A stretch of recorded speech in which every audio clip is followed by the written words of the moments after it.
home of the killers. Welcome to Dallas, sharks and gorillas. The girls, they going harder than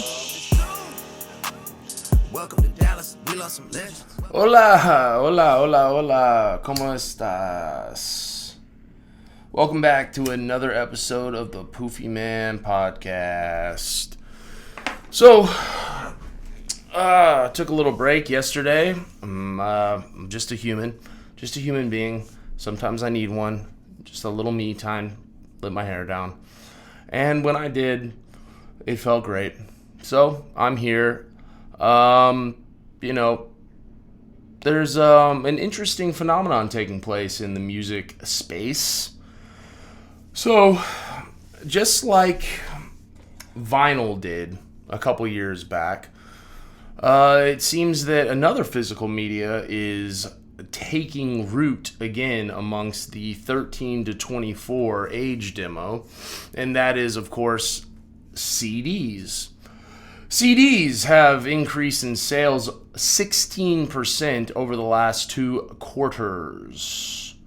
And what does that mean for digital age artists? And is it a good thing on average? I don't know. We're going to take a look at it. Take a look at this video real quick and we'll get back at it. Physical media has become a very big thing within the music world, especially for the younger generation. We know vinyl records are very popular right now, but another form of physical media that's really grown in popularity at this moment in time are CDs. Well, yeah, it's a little bit of everything. I mean, in Brad Sigler's 40 years working in the music world, new wave, post-punk. He wasn't expecting the compact disc to make a comeback. And they're excited about it. They're excited about collecting something.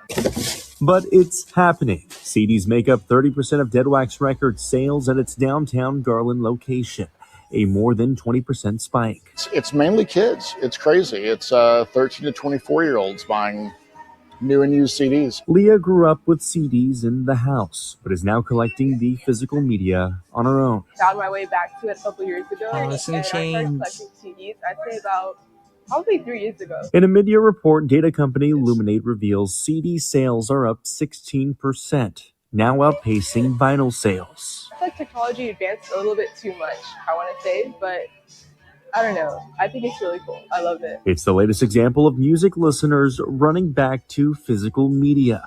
Whether it's nostalgia or wanting to cut streaming services, Sigler says more people want to own their music. It's something very cool.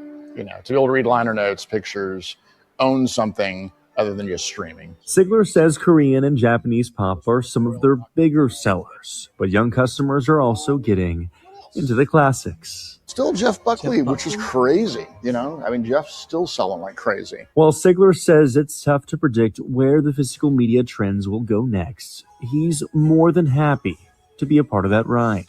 That's cool.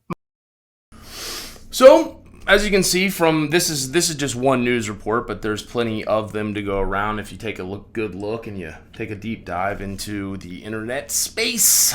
But what's driving it is really the question, and it's likely the same thing that was driving the vinyl craze. So the vinyl craze it's not just a craze. It wasn't just a trend. It actually became, it was a solidified category of music sales again, and it still is today. Today we have, starting back in 2017 or 16, they reinvigorated or rolled out a new category at the Grammys for the highest grossing artists in vinyl. I think the first year Adele won. I remember hearing about it and going, hey, that's pretty cool. Like, it's nice to see fans kind of, enjoying and exploring a deeper level of the artists they listen to every day. And of course, there's something that people have to understand about the digital media industry in general, is that it's one of the only places where you can pay for, you can exchange money for something and not actually own the product you paid for. So for instance, when I say own it, I mean it's not a tangible product. It's a lot like cryptocurrency or something, where it's like you can't show your friends your collection of, hip hop albums on Apple Music, right? You also can't dive deeper into all the lyrics or the background behind some of the stories, or there's not a whole lot of background information behind the band. There's not never seen before photos. There's not B-sides. There's not things like that. And so, it's led to this weird kind of phenomenon in music where we're pushing singles. And now if this ends up taking hold, which I don't see why it wouldn't be any more or less likely to take hold than vinyl did. What does that mean? Well, at first glance you go, this is great. Finally, like the music industry is gaining a foothold again. There's actually a real pathway forward for some artists.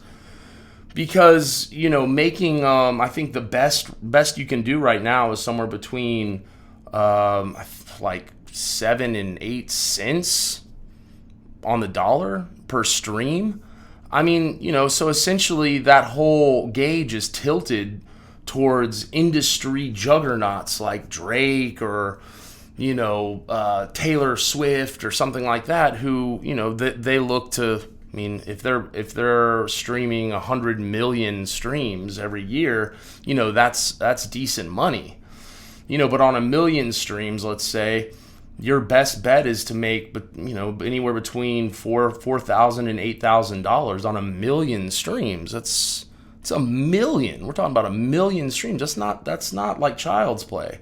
There's very few artists that I know of, Seven being one of them, that has hit 1 million streams, and the payday just isn't there. It's just not there.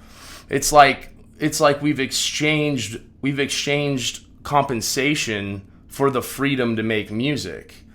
So what I mean by that is it better? Well, not everybody. The one thing about the digital media space for artists that's always been good is that it's, everyone has the luxury and the freedom of releasing their music despite not having some major financial backing or some, ironclad deal with a major label. So that's the freedom of it.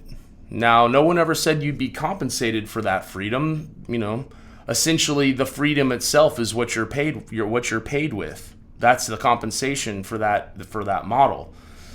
So if we go back to the CD, let's say that CDs, just close your eyes, imagine that CDs take over again because everyone enjoys having this physical piece of media that they paid for and that they can keep, and it'll appreciate in value over time, Well, that sounds great. It sounds like you as an artist might be able to get paid more for that. But in reality, you have to understand that now there's hundreds of thousands of artists out here who have been, essentially just led down the digital pathway where they don't have a physical distribution deal. They don't have any way of pressing CDs, creating packaging for it. And then even if they did, they could press 1,500 units. It's like they don't have a deal with Walmart or Target or any CD warehouse, if those still exist. There's nowhere to push your music. So again, what you're doing is essentially we're just exchanging one bad model for another in this industry. It's like it always ends up squashing whoever doesn't have major label representation. And, that makes it hard, but in my opinion, I think that your best bet would be able to be free to be able to put out and distribute your music widely, despite the fact that it's not on CD, because there's at least a chance you have checks in play. You're on the board. At least someone can find it and maybe break you. Whereas if you're having to, for every unit that you press, there's an overhead cost that you have to additionally add on to the overhead labor that it costs, the time, sweat equity, and manpower it takes to even, create a full EP on its own. Now you also have to go and press out some imaginary number of CDs or units and then push them from the back of your car, which of course we've seen work in hip hop. I think that's just kind of an old school way of doing things. And it works for some people. I know Master P did it and built his entire empire off of it. A lot of these guys did that. It's just a lot more work than what the average artist today is used to. And it essentially is just, with all this new technology, it just seems like we're going backwards in time. So I'm not really sure if it's good or bad. I mean, the one thing you could say is, let's say that you were able to package your product or your project, and you were able to find distributors for it. Now that would be a huge what if, but if you could, you're likely to see a lot more money per unit moved, clearly, than you would otherwise.